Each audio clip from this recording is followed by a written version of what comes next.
Hi, my name is Gregg MIllman. I'm a creative director in advertising and a kid's book author. I've been making content, writing, producing, creating content in one form or another for about 30 years. I started as an intern for Geraldo Rivera and worked my way up to news producer at MSNBC and CNBC. Then I moved out to LA, where I am now, to do screenwriting. Did that for a number of years. Sold pilots and movies, and had a Nickelodeon movie made called One Crazy Cruise. Was teaching screenwriting as well at the Art Institute of Hollywood. And for the past 10 years, I've been in advertising as a creative director and copywriter, working on global brands like Ford, Walmart, other stuff, and also writing a kid's book series called the Kandy Kingdom Saga, and about to release books 2 and 3 in that series. Welcome to Scratch, Claw, Push, a podcast about artists clawing out a place for themselves in the world. I'm Billy Joe Cones. And I'm Brendan Duke. Let's go.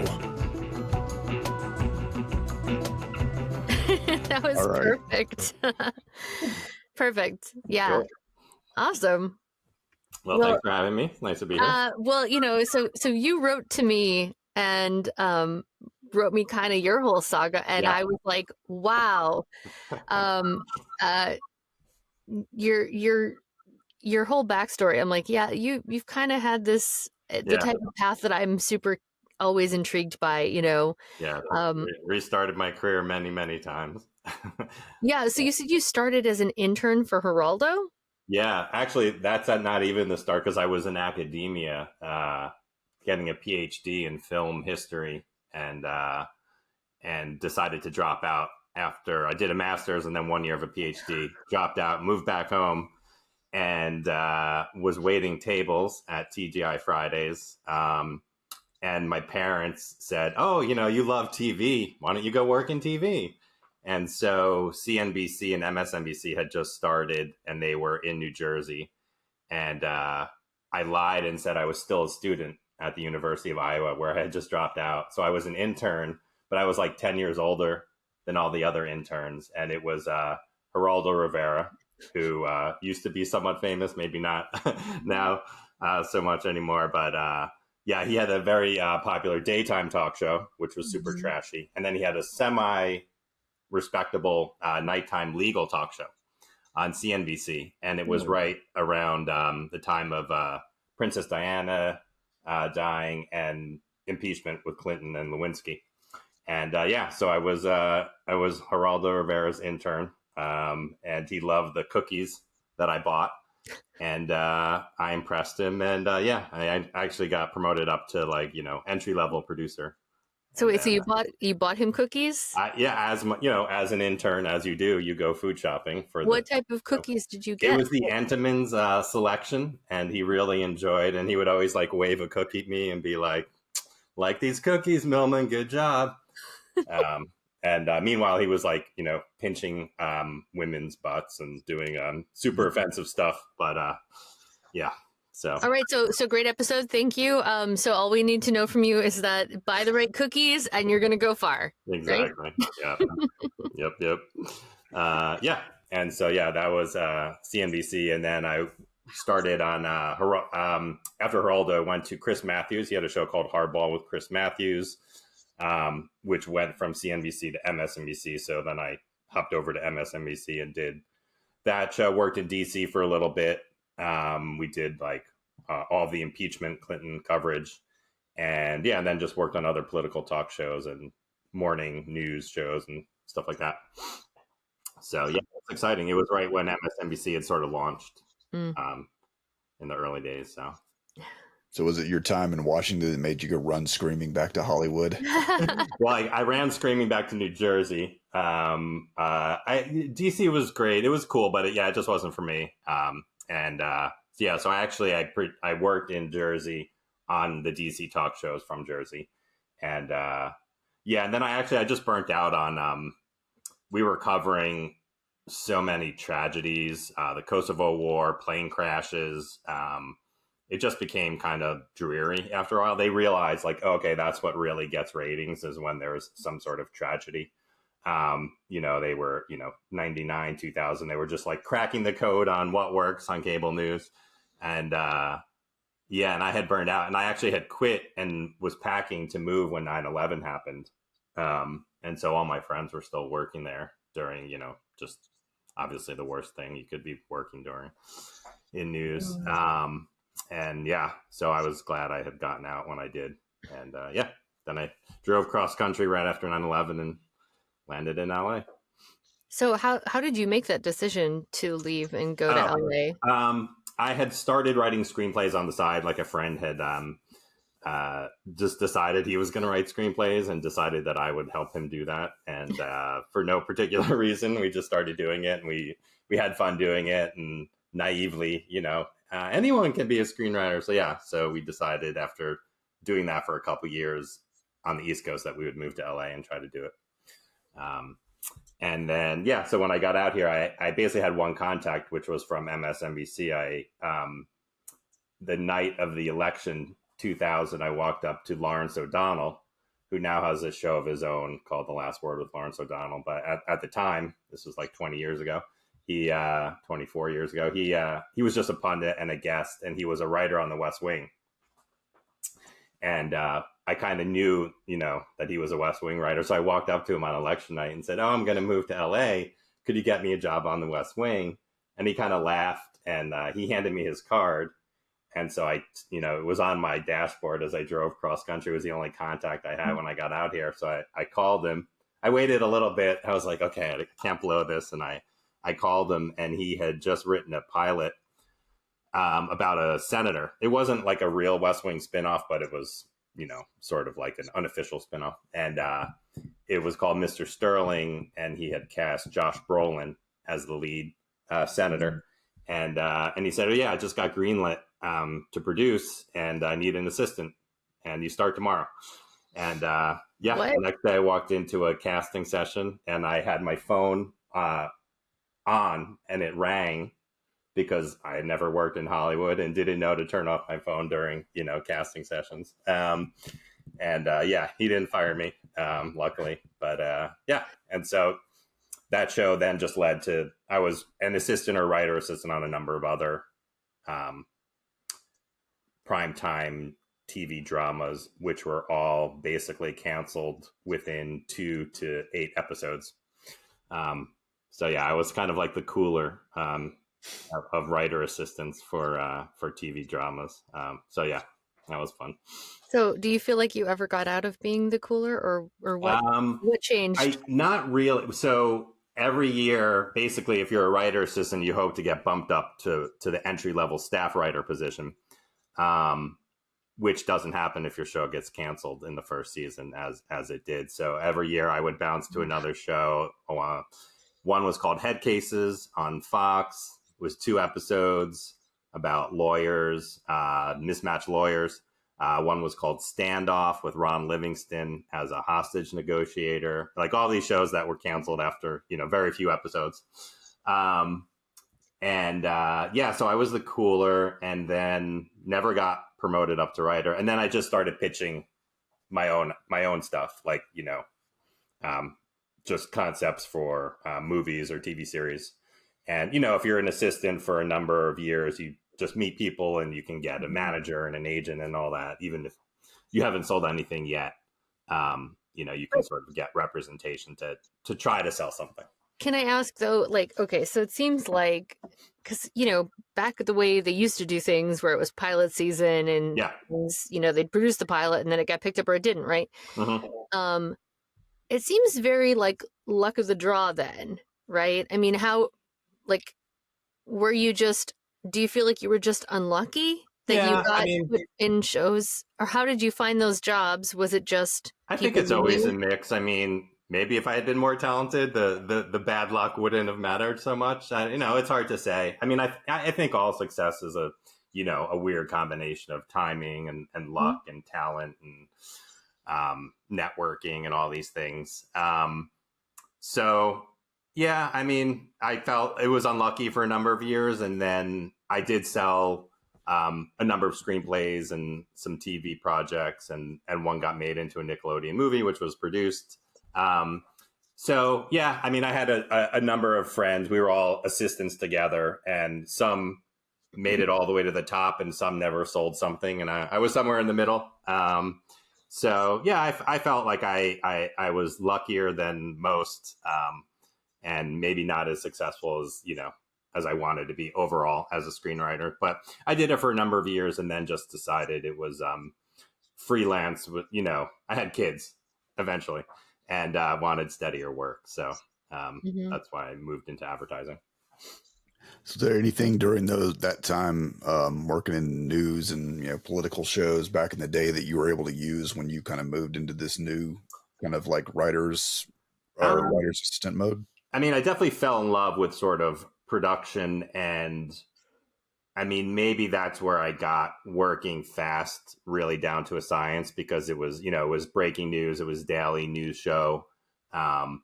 It was before things went digital. So we would write and then edit the opening in an edit bay. And then I would run the tape down the hallway to the control room and pop it in, for the 5 o'clock show open.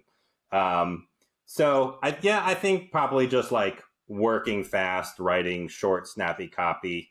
I learned early, and that probably served me well, especially now that I'm in advertising, where writing short, snappy copy is very helpful. So yeah, I think the sort of the deadline, I really fell in love with like the pressure and the deadline and the sort of like the hustle and bustle of a live TV production. It was very exciting. So yeah, I think a lot of that sort of the love of that has carried me through. No matter what I'm creating, it always feels exciting making content and putting it out there in the world. So I have a hypothetical for you. Yeah. So if you were to have a time machine and you could go back in time, yes, and tell your younger self and to do anything differently than what you did. And I know, like, okay, I know there's that whole thing of like, yeah, but I like my life now and I have my kids and my wife and da da da. Imagine that will just still be the same somehow magically. But if was there anything that you're like, ooh, if only I had changed this, done this differently, taken that opportunity? I'm just curious if there's anything like that you would. Yeah.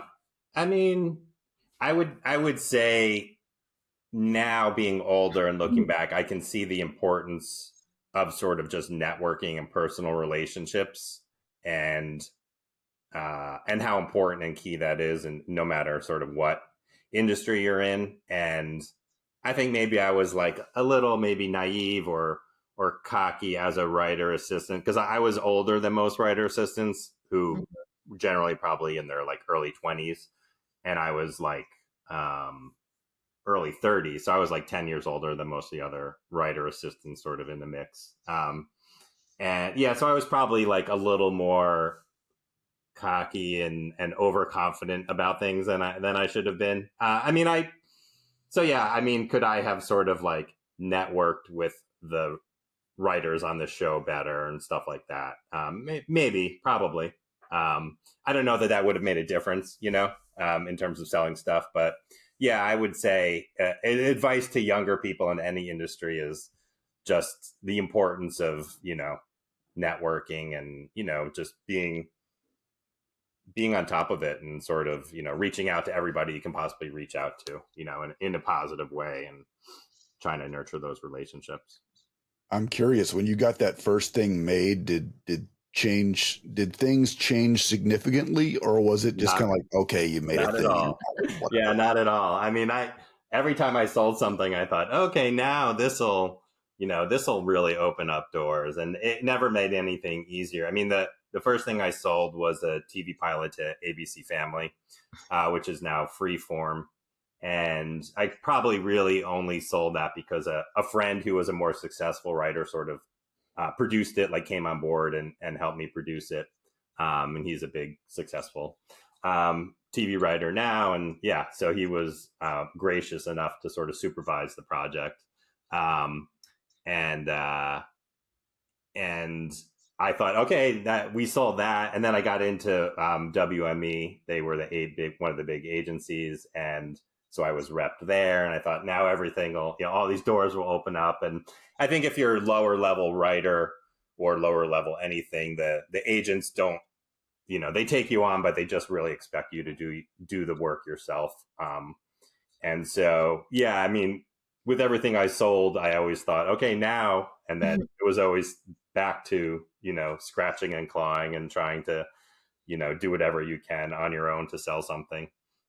So, yeah. And then even when the movie got made, it didn't feel like anything got any easier, During all this time going through all these pitches and all these kind of like shows where, something, you get the pilot, but you don't get the series, or, did you along the way start to develop any kind of instincts as like when something's going to work or when it doesn't, or is it always just throwing stuff at the wall to see what sticks? Throwing stuff at the wall to see what sticks. Yeah. When you say like what, pilot going to series, was pretty funny because on that pilot, it was ABC Family, and we were up against maybe 10 or 15 other pilots. And one of them was written by Gilmore Girls creator. I forget her name, but she does a lot of big shows now. And yeah, I was like, I would have greenlit her show over my script as well. So I can't second guess their decision on that. It always seemed like it was tricky no matter what had happened. I feel like probably A-list people in Hollywood will say that now. Like they do a Marvel movie and then it's hard to get the next thing, I don't know. I'm not an A-list, so I don't know, but I imagine. I think you're right, though. I mean, there's a podcast that I listen to sometimes called the Creative Pep Talk podcast, and he talks about it like a video game. You level up and you think, oh, well, I've leveled up. But especially with agents, like you've leveled up into a different pool and now you're at the bottom of that pool, right? So like, yeah, so you have to keep clawing your way up the food chain. Yeah. And it never really gets easier. It's just, I don't know who said that. Like you aim to have better problems, right? Right. It's higher not class problems, but yeah. Yeah, like the problems don't go away. You just get better problems or bigger problems that are, Right. Or if you're someone who's like into soccer, you see like, especially like in the English league where they have like, promotion and relegation. It's like, okay, you got promoted, but now you're like the bottom tier team in the new league, and they can get you right back out of there as quickly as they got you in it. Right. That's exactly it. Like I'd be at WME and they didn't set any meetings, I would beg and I would get books that they had rep that nobody else was working on. And so I would really go out of my way to try to like open the doors and use all the levers that were available. But yeah, if you're, an entry level writer who sold one thing at WME, it's like, you might as well not even be at WME, but yeah. So at what point did the copywriting come into it? Literally when I had my first child, my wife at the time was like, yeah, you need a steady job here. This freelance, if you land on a TV show and the TV show is a hit TV show and it's on for a number of seasons in a row, it can be steady work, but movie screenplays, or even just selling TV projects, freelance is like project to project. So it is definitely not steady work. So, so she was basically like, okay, so you need some sort of steady job. And I had no idea what to do and just thought, okay, well, I'm a writer and I'm in Hollywood and they make a lot of movie trailers and stuff. So I thought that would be a good sort of segue to try to get into advertising. And I knew a couple people who, like a friend of a friend, had a movie trailer company and stuff like that. So yeah, I basically cold emailed about like 300 ad agencies and just said, I'm a former screenwriter looking to get into advertising, and maybe 2 or 3 responded and said, oh, we need somebody to write some dialogue for a movie promotion or something like that. And saying I was a screenwriter might have helped a little bit land the first couple of copywriting jobs. But yeah, it was just like any time starting over. You're just, like this podcast is about, you're just like clawing and scratching and contacting everybody and everybody they know, and asking for an opportunity, trying to prove yourself, and and then just build up contacts and samples little by little. and then, after a few jobs, you have a few samples you can claim as a portfolio, and kind of move along like that. So how long did you sort of freelance doing that? You're full-time now, maybe? Yeah. It was probably like 2 years of different, just one-off jobs, or, work for a couple of weeks for a company writing trailers, or, commercials or taglines or whatever it was. So yeah, it was probably 2 years of freelance before I landed my first full-time job. I remember that felt pretty good. The landing an actual job where like I went into an office every day, and they had like free snacks, and it was like the promised land. Yeah, they get you with the snacks, and they get you with the like, hey, we're gonna have the account department cook breakfast on Wednesday morning, and there was an iced tea, like soft drink machine. It was like, oh my God, this is unbelievable. Can't believe it. And the view sometimes, like my office had a great view. Like they get you with that stuff. You're like, oh, I love advertising. Totally. Yep. I was like, this is the best. I'm like sipping a beer at my desk at 5 p.m. I'm like, yeah, okay, we're gonna, close down the office here.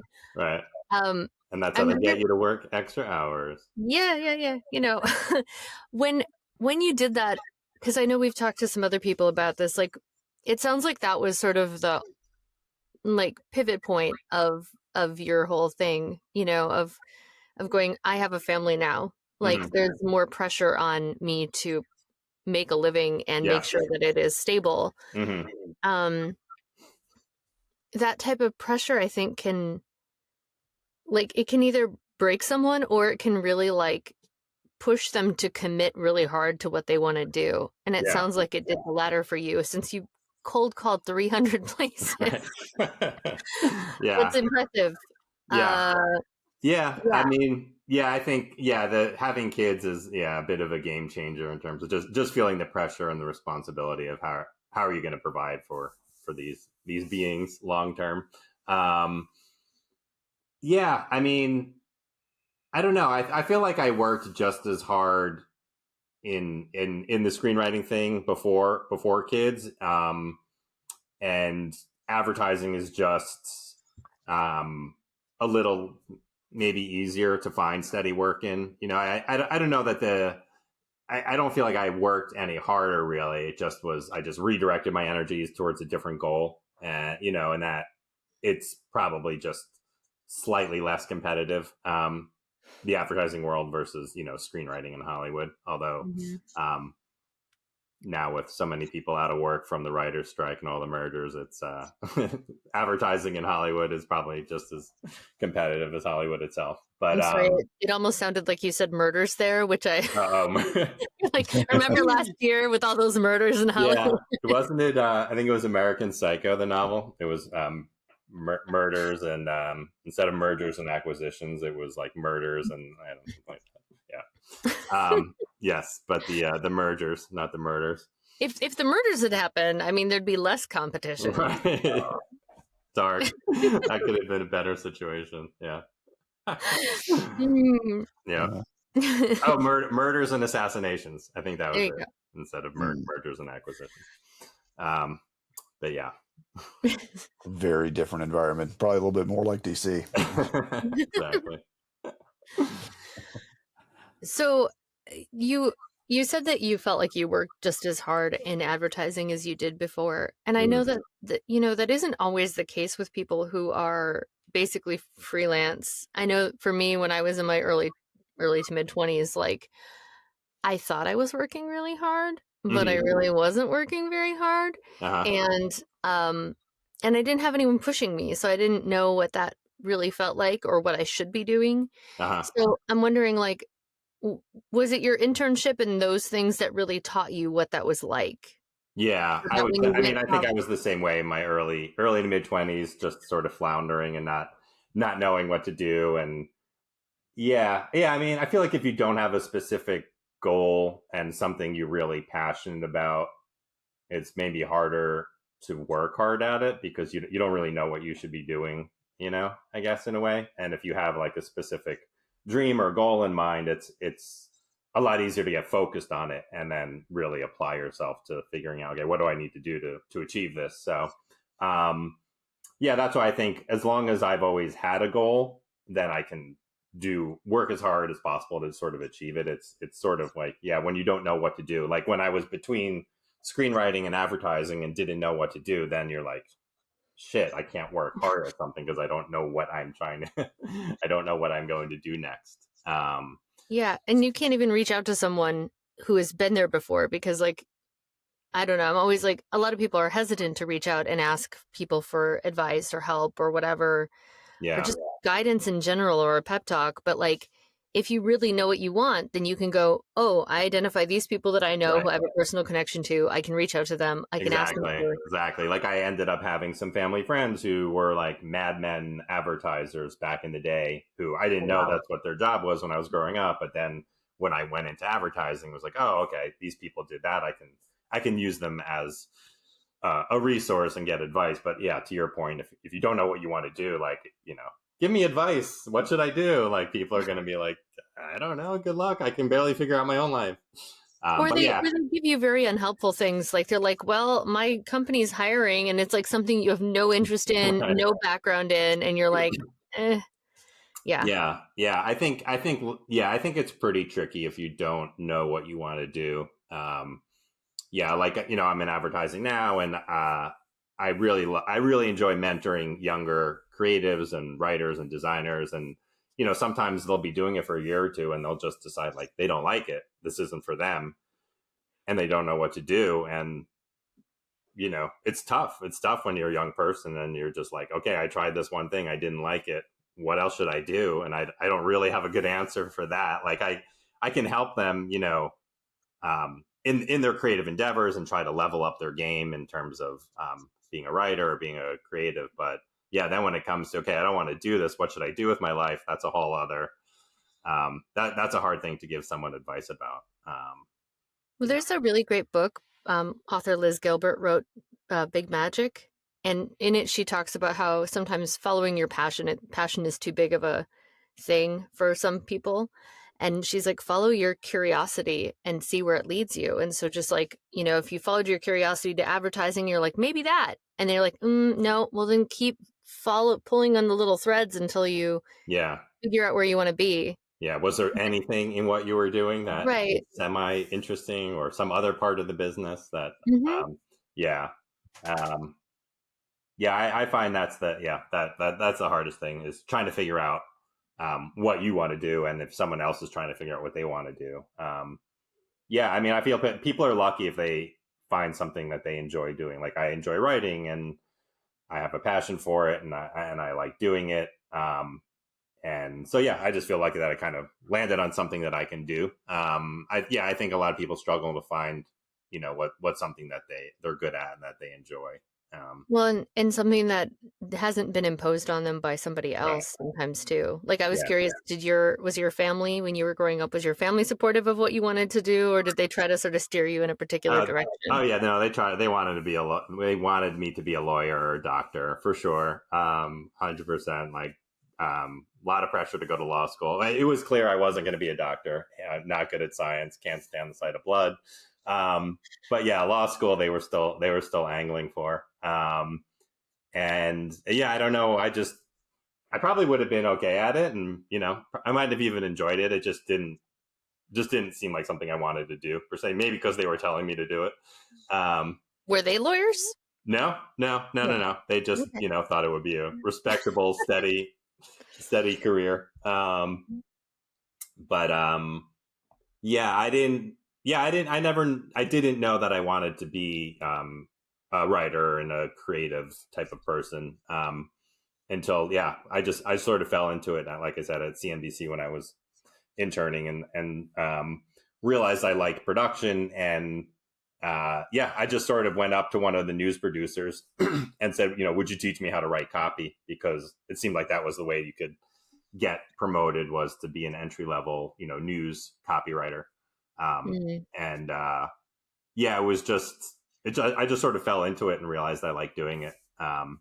But you know, I mean, that's also, I had 10 years of after trying academia, not liking that, and, other random jobs here and there. So it wasn't like, oh, this is the first thing I tried. I found I liked it. It was hit and miss to even get that. So at what point did the book come into it? When was that something you'd been wanting to write for a long time, or did the idea just suddenly, jump out of the blue at you one day and then you're like, okay, I've got to, get this down? Yeah, I had never, oddly enough, thought about, I had never like had a novel in me. Like I'd never been dying to write a novel. Basically what happened was, so I had kids and then was reading a lot of kids' books to my kids. And then when my son, who's 14 now, when he was about 6, 7, 8, we were reading these, they call them middle grade books. They're right before young adult books. And so, for kids who are between like 8 and 12.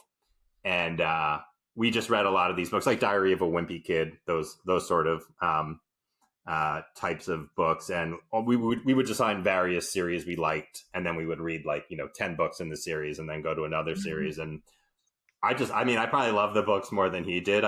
I thought they were really well written and just, I just really loved it. I didn't know this whole world of middle grade fiction existed until, I started doing it with my son. And I had I probably had 100 unsold TV pitches, but I had one that I had always really liked. And it was about, the movie The Last Starfighter, where like, oh yeah, they play the video game. So The Last Starfighter is like you're playing like a Space Invaders, a video game, and it turns out aliens have put that video game here to find somebody who would be good at fighting in their real alien wars, and then they take you to outer space. So that was always in the back of my mind. And so I thought, oh, what if there was like a girl who was good at Candy Crush, and then it turned out that there was a real world of Candy, and that game was just to train to find a war. It's basically The Last Starfighter with Candy instead of and I thought for TV, I thought you could do it a lot of different ways. It could just be fully animated, or it could be like live action, and when you go into the game,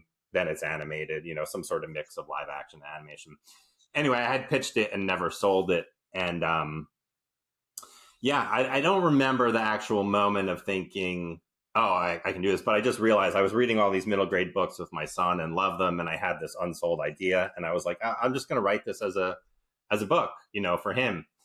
And so I would write pages, and then every night at bath time, we would have like a story session, and I would review with my son Hugh what I wrote for the day, and he would just unvarnished, no, don't like that, don't do that, or yeah, that's cool. He had notes. Yeah, he had tons of notes, so many notes. And my wife would be yelling at and like, what are you doing there? You're working him to death. And I'm like, it's a story meeting. We got stuff to do here. And then he actually came up with the idea to do sequels. So it's basically, it's set in a world of candy, and these two kids, 7th graders, get sucked into the Kandy Kingdom. And there's a war between the good sweet treat candies and the evil sour power candies. And the notion was like, you think it's going to be a fun, yay, sweet, cheerful world. And it's really just like Lord of the Rings, like war, battle, like candy creatures are getting shot, and like, caramels bursting out like blood. And so it's, you think it's going to be sweet, and it's really this like crazy, dangerous adventure. And so that was set in a world of candy. And so my son Hugh was like, okay, well, we have to do sequels where they go into a frozen world of ice cream treats, and then a desert world of baked goods, cookies and brownies. And I was like, oh my God, now I have to write a trilogy. And he was right. Do a trilogy nowadays. It's like, you can never just do one. You can't just do one.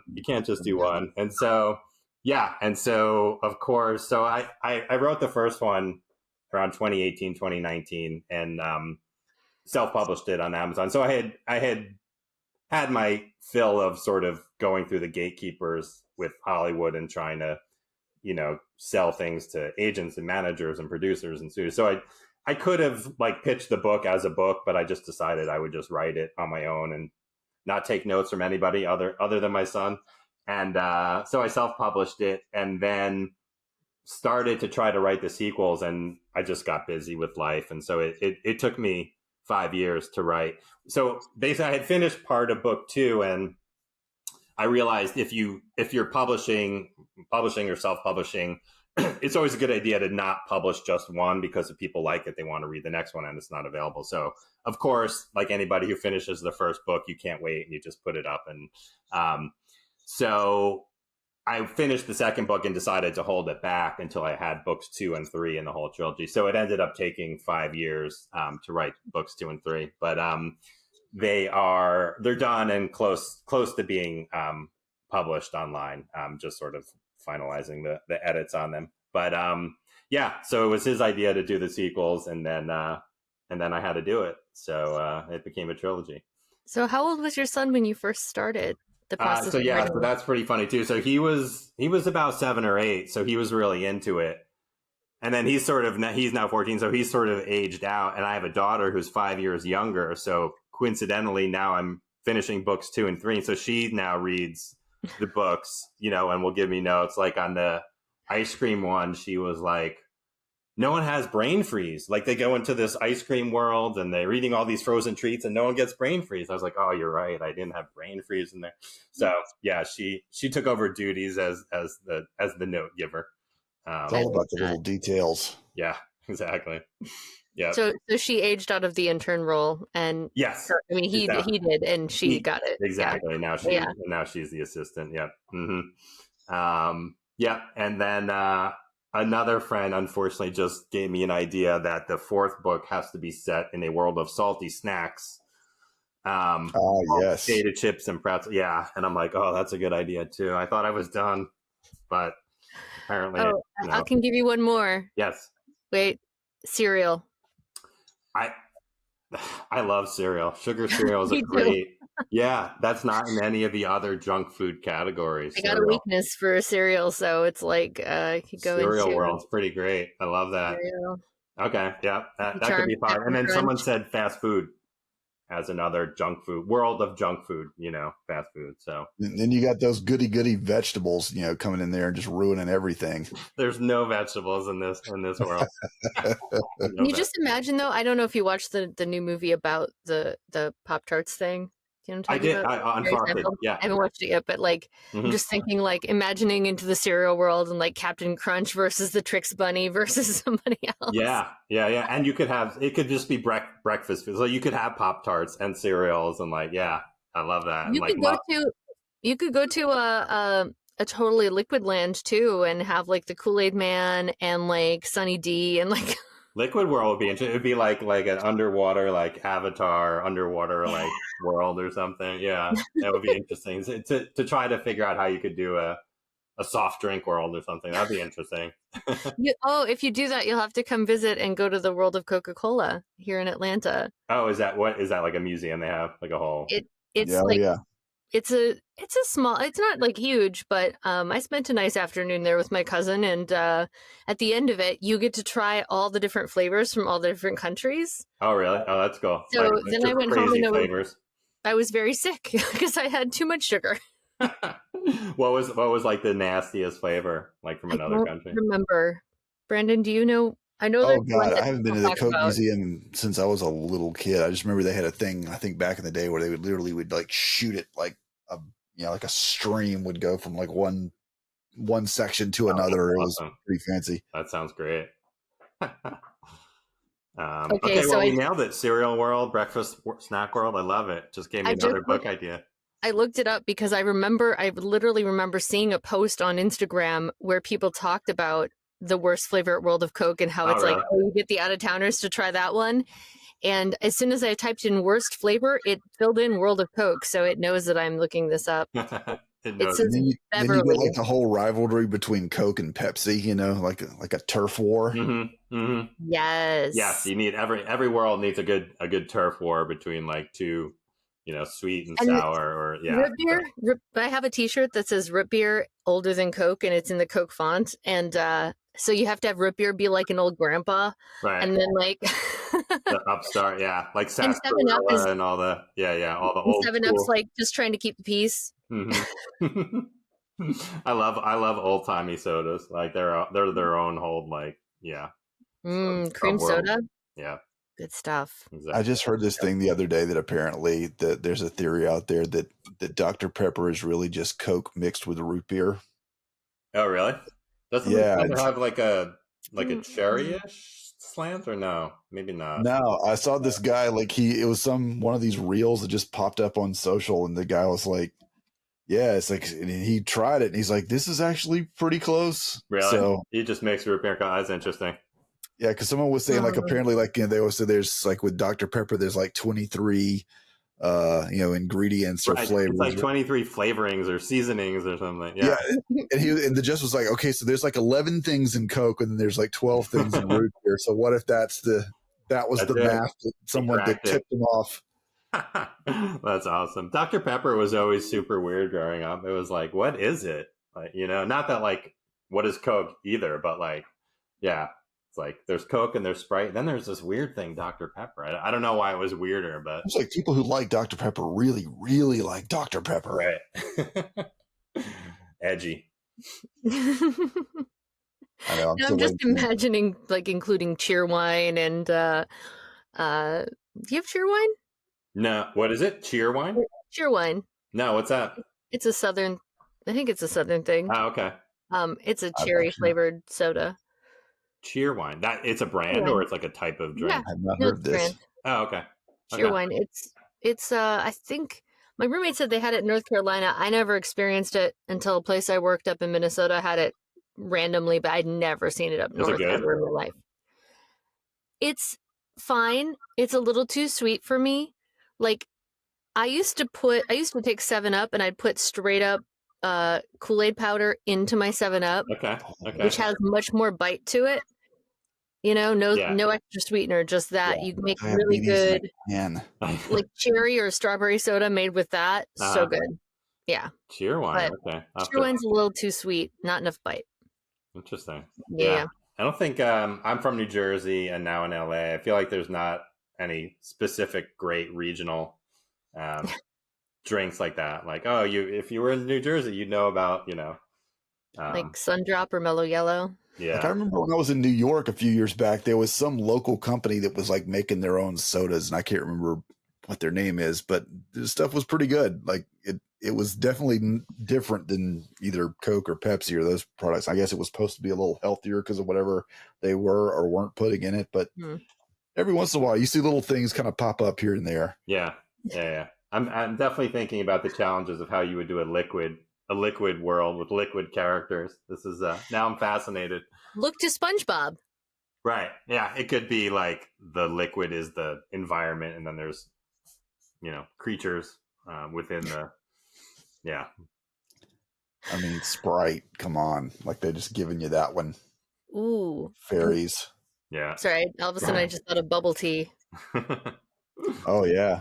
Do you guys remember Orbits? Orbits, not gum. Not the gum. I'm no, assuming. No, and not the online. Not the online travel thing. No. No. What is it? Orbits was a drink. It was in a sort of genie-shaped bottle. Huh. Late 90s, and it was clear and flavored, soda water, whatever, sweet, but it had little tiny floating tapioca nuts.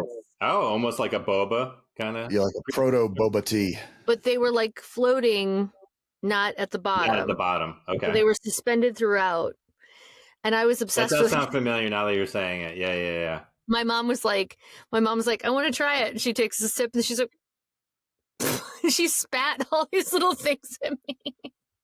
Was it like a gelatinous? Was it a liquid or was it like a gelatinous sort of? It was liquid. Liquid. It was liquid, but all those little tapioca things. They were smaller than boba, but right. Yeah.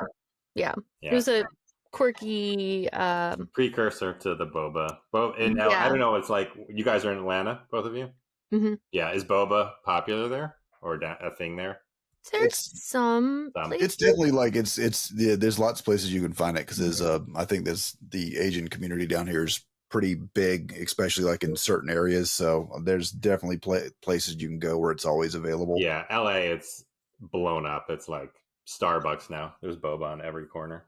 Yep. Yeah, it's true. Yep. Well, we digress from Yes, we digress. We thoroughly covered that. I mean, it was a digression, but it was also related to the book series. So, It was. We're just, we're trying to be helpful here. Yeah. It's, I love it. Came up with a couple of book sequel ideas. You get like prequels and sequels and the characters in the book, they joke about like, oh, if we become a hit series, like, will we have sequels or spin-offs or prequels? So so I want to ask, so you mentioned, okay, you started writing the first book in 2018-ish. And you were working full-time in voiceover. My brain stopped working in advertising at that time. I was actually working for Snoop Dogg. He had a cannabis-focused ad agency, and it was partially we were promoting and doing the advertising for Leafs by Snoop, which was his cannabis brand. Partially we were doing advertising for any other cannabis or CBD brand. And then also if a brand like Jack in the Box wanted to like work with Snoop or appeal to his, audience. It was a cannabis focused ad agency. That's where I was working when I wrote the first book. Okay, I could see Jack in the Box appealing to his crowd. Very, very much so. Or like Crystal or Taco Bell. I mean, come on. I think they did there was like a Jack in the Box, like Midnight Munchie Snoop snack box or something like that. Yeah. When I lived in Arizona, that was one of my favorite freaking places. Because where else can you get a burger and tacos and egg rolls, all in one place? Right. Egg rolls are pretty good there, I have to say. Mm-hmm. For sure. So when you did that, was that wasn't your ad agency, was it? Oh, no. That was, it was Snoop. Snoop co-owned and ran it with other people as well. I love that. Yeah. So how did you find time, or how did you fit in the writing? God. I mean, that's why it took me 5 years to do the sequels. I mean, I think I was literally doing it from 10 p.m. to 2 a.m. every night. I think I got into a rhythm. It was like, that was the only time I could really, really focus on it. I mean, I always said I would try to do it during the day at work, and I was just too busy. It was just this, I got into this pattern. I don't think I could do it now, work from 10 to 2 every night, which is why it took 5 years to write 2 more books. That was how I did it while working. It was just getting a very little amount of sleep. Oh my God. Yeah. That sounds, and how many months did it take you to write the first book? Probably took like 6 to 8 months or so to get it done. Yeah. And then, if you're self-publishing, there's so much other, you've artwork for the cover and promoting it and, doing the advertising. And so it's like a whole, separate little semi full-time job to once you write it to actually, get it out there and market it. And how did you go about learning how to do that? Reading articles, watching a lot of YouTube videos. There's like a whole cottage industry about how to self-publish. And if you're self-publishing on Amazon, that's like its own little ecosystem where, some people publish wide across like Google and Apple and everywhere, or you can sort of focus on Amazon. And so I really just sort of studied like the Amazon ad system and how to, write and optimize. And I work in advertising, so it wasn't that hard to kind of figure out. But it's also once you finish writing it, if you're self-publishing, it's definitely a lot more effort to stay on top of how you market it and try to do like school readings and stuff like that. School readings. Yeah. I did it at my child's school and then realized, I can do this at other schools as well. And like, book authors do, you contact different schools and say, I'd come read to your class or your school. And you can like lead a creative writing exercise for the kids where they for what I do is like they can each create a candy creature of their own, come up with a name for it and a backstory and what candies it made of. For some reason it's very odd, but like book authors are, their kids just like go crazy. Like they're really into it. Even if they're not even into reading, they just like, if somebody comes and reads, they're just very excited about it and very enthusiastic, and like kids will ask for autographs and you're like, what is happening? Why would anyone want an autograph from a book author? I'm curious, what's the craziest suggestion you got? Say it again. What was the craziest suggestion you got for a character? Oh, from kids? They come up with great, just like mushing two kinds of candy together. That seems to be the go-to, like how to, which two kind of candies would like be a very odd sort of mix and creation. Yeah, and oddly, most of the candies in my book are solo. They're not mashups. They're just like, a chocolate bar or a lollipop or whatever. So I love that the kids are like more imaginative than me. They're like, mixing things up. Okay, I have one more for you. Yeah. I have one more.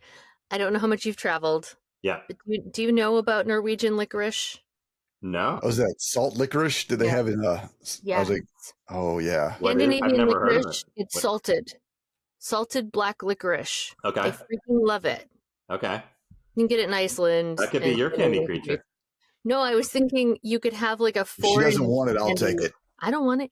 No, you could have a foreign candies, like you go to a different candy like different, candies you don't know at all. That's interesting. Like, because you go to Asia and there's all those bean candies. Right, like bean cake candy or and stuff. Mexico, it's all tamarind. That's interesting. Yeah, because all the candies powder on it. yeah, totally. Yeah, like all the candies in this book are obviously like American, jelly beans and lollipops and chocolate bars. Yeah, you're right. If you go to Japan, it's like you said, like bean cake and all different types of. Yeah, I love that. There should be like the Kandy Kingdom. There can be another like, foreign candy kingdom that's made of international candies. I got a lot of notes to jot down after we hop off here. Love it. I'm just imagining because I have family that are from Mexico, and everything has tahini on it. It's like all the chili powder. I love that because in the Kandy Kingdom, it's like in that world there is a literal kingdom, but like there could be like 10 other kingdoms with different multicultural candies across. I love that, international candies. You get like the British chocolate versus the American chocolate. Cadbury versus. But then you have Swiss. You got Belgian, Swiss. I mean, so many kinds. Yeah, I love it. But also just like stuff that we're not that familiar with, like you said, like a Japanese type of candy or something, just totally different than straight chocolate candy bar. Yeah, love it. Totally. It's great. Ideas. Yeah, there's got to be another couple of kingdoms. So, do you have your kids given you other ideas for other book series or other book series? Other ideas that you want to do? No, oddly, they've been very, very focused and into the Kandy Kingdom world. Yeah, they haven't pitched me. Thankfully, other. It's, I don't want to start over with all other characters and worlds. Yeah, I feel like they probably would if I said, okay, I'm done with this. Now let's do something different. But, I think if you enjoy doing it and, I think you can find more success if you sort of develop a world over a series rather than launching, Sure. 4 different worlds. So yeah, they have not pitched. They've been very focused on Kandy. Well, I feel like if they did come to you with ideas, that would be a really good opportunity to nurture the next generation of writers and be like, hey, I have too much on my plate, kids, but here you go. Yeah, I think. Why don't you start that? You did start writing. I forget when he did start writing something when I was writing mine. I think it was like a sequel. He was already writing the sequel to the first book before I had finished the first book. And I was encouraging him, and then I think he just got bored and stopped. Competing sequels. I like it. Exactly. You'd be like James Patterson. You just get all these like collaborators. Next thing you know, you're like putting out like 20 books a year. Right. Exactly. That's what I need to do. Co-write with them so I can get like 3 or 4 more books produced. Yeah. So like with that in mind, now that you've kind of dipped your toe into the world of like writing books, is there other, like, do you want to kind of branch out and maybe try like some other genres, like maybe take some of the ideas you had from back in the TV days and I'll try to see if you could make a book out of some of those? Like maybe you had a few things like, oh man, I thought that was really good, but Hollywood didn't bite, but now you can maybe turn it into a book. Yeah. I mean, I definitely do have a lot of unsold ideas that could be good for book stuff. Yeah, I actually have not gone back and looked at those files and those pitches in a long time to see. I'm sure there's definitely stuff that could. I mean, I wrote a fun pitch for like I end up using bits and pieces, but anyway, it was about a startup company. It was for the CW. I didn't sell it, but I pitched it to the CW. It was about a startup company, and they invented an energy source, an algae generator, which is sort of a real thing, and you can generate energy from algae. And it was just like a soap set up in the startup world. And then I ended up using that algae generator. That's in the Kandy book series. Like the kids do some algae experiments and stuff. But eco-friendly candy. Yeah, but yeah, I have lots of unsold ideas that little parts of I'll go back and use unconsciously. But yeah, I haven't dipped back into the files for a new idea, just because like we just came up with 3 more books in this series. So I think I'm going to be busy on this. Yeah. So for anybody who, I know you said you don't think you could do it again the way you did the first one. So how did you do these second 2? Like, sometimes it was in between gigs. I definitely made some progress during COVID. So yeah, I was working at Snoop's company, and then it shut down because of COVID, and everybody got laid off. So yeah, there was a period in there where I wasn't doing as much advertising work because the whole world had shut down. So I definitely made some progress on book 2 then. Yeah, I think just bits and pieces. Yeah, I definitely never had a rigorous schedule like I did on the first book. That's why it probably took 5 years, because I just did it whenever I thought, I have some free time now, I'll do it. Which is really a bad way, because if you keep coming back to it, then you have to reread what you did, I find, to get up to date. And so every time you restart, you just, as many notes as you take, and you're like, this is where I stopped, you just kind of forget. It's being like George R. Martin, where he's got like full notebooks just to try and remember, like, okay, what color eyes did this character have? Because he's written so much over so much time that like he's literally starting to have trouble keeping up with it. It's bad. And in this book series, so I have already, it's kids with a couple of friends in this world. Then they go to the candy world, so there are all these candy characters. Then they go to the ice cream world, so there was all these ice cream creatures. Then they go to the baked goods. So by the third book, there were so many characters and world. I was juggling 3 or 4 worlds with different crews of characters that kind of got accumulated, and it's actually become somewhat complicated to try to track. And then all the friends here have their storylines here, their sub storylines there. So yeah, it's definitely, it's not Game of Thrones complicated, but it's pretty complicated for me, So yeah, as many notes as you take, I just find like it's a lot better to, like, if you're writing just on a regular schedule, it just seems more efficient, and that's what I would recommend, even though I don't do that. Yeah. Awesome. Well, thank you so much for being with us. We're coming up on the hour. So are there any links you want to share so that our audience can at you? Yeah. It's www.Kandy Kingdom Saga. So KANDY kingdomsaga.com. And the first book is available there, and the books 2 and 3, hopefully within a month or 2, I'll have them online and ready for kids to hopefully enjoy. Any social links to find you at? No, that sort of links to my personal website as well. So just the CandyKingdomSaga.com, and it's on Amazon. The Kandy Kingdom Saga. My cat just literally attacked my leg. I have a great tabby too. Not in sight here, but that's hilarious. He just tried to climb my leg, and I'm wearing a skirt. So yeah, well, we know we can't do an episode without Teddy popping up. I should find Smokey. He's hiding somewhere. Oh, adorable. Purring like crazy. Now my kids will really love this episode. It ends with a gray tabby. Perfect for them. Yep. He's a big boy. Oh my gosh. Well, thanks for coming out, man. Thank you so much. It was a pleasure. I love chatting with you guys, and thank you for all the ideas. It was amazing. Anytime. That will be all for this episode. To keep up with the show, follow us on social media at Scratch Claw Push.